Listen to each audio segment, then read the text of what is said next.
I represented the genre of my video by using syntactic elements that are common within pop videos, such as the use of colour. I felt it was essential for my digipack and video to use the conventions to connote the genre, so that the demographic were able to identify it easily. I also thought that this would help to brand my artist, as it would immediately show their style. I used the colour within my video through different micro-elements of mise-en-scene. For example, the costume consisted of bright, vibrant colours, and I included props such as coloured flares and paint to reinforce this. Furthermore, I also made sure I filmed in locations typical of pop genre videos. For example, I filmed in urban city locations around Bristol, and also gained access to the nightclub Pop World and filmed some of my performance scenes there. This is another common convention, as clubbing and partying is often a theme within pop genre videos. With these shots, I also included some glow-in-the-dark paint. This again helped to present the genre, as the contrast of the bold fluorescent colours against the black background reinforced the theme of colour and was eye-catching to consumers. I also represented colour within my digipack, as I took inspiration from the bridge of my video that included the bright glow-in-the-dark shots to ensure continuity between my video and the digipack.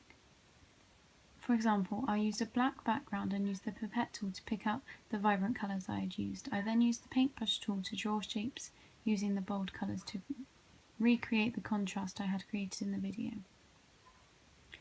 I made sure that I included a picture of my artist on the front cover of my digipack and also on the digipack poster. I did this to create synergy between the two, but also to highlight the importance of the artist to the demographic and show who would be starring in the video.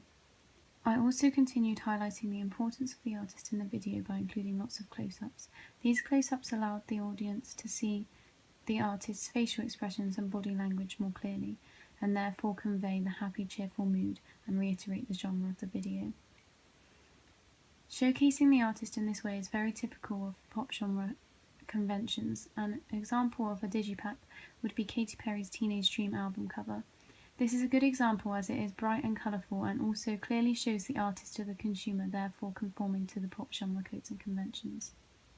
I made sure that within my photography I used mid-shots and long shots of the artist and used framing to focus the audience's eye on the artist as the main thing in the photo, as an indication of his star persona. I made my poster very similar to the album cover in my digipack, as its purpose is to advertise the upcoming album to demographics and help brand the artist further. I felt this would be achieved more successfully if there was a strong correlation between the cover and the poster, as it means consumers were able to identify the album easily. Furthermore, I made sure each of the panels included bright colours and followed a similar theme so that they didn't look disjointed, and helped to reinforce the artist's brand as a pop genre artist.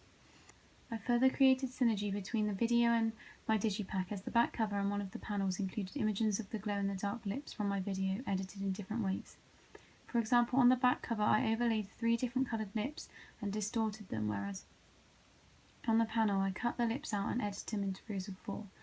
For one of my other slides I cut out text to reveal bright, vibrant colours beneath the lettering, to again show the contrast of the dark with the colour. I used the same font for the typography on the back cover, the binder and the inside panels. I used a rounded font which was easy to read. Furthermore, the simplistic font helped the text to stand out against the dark backgrounds.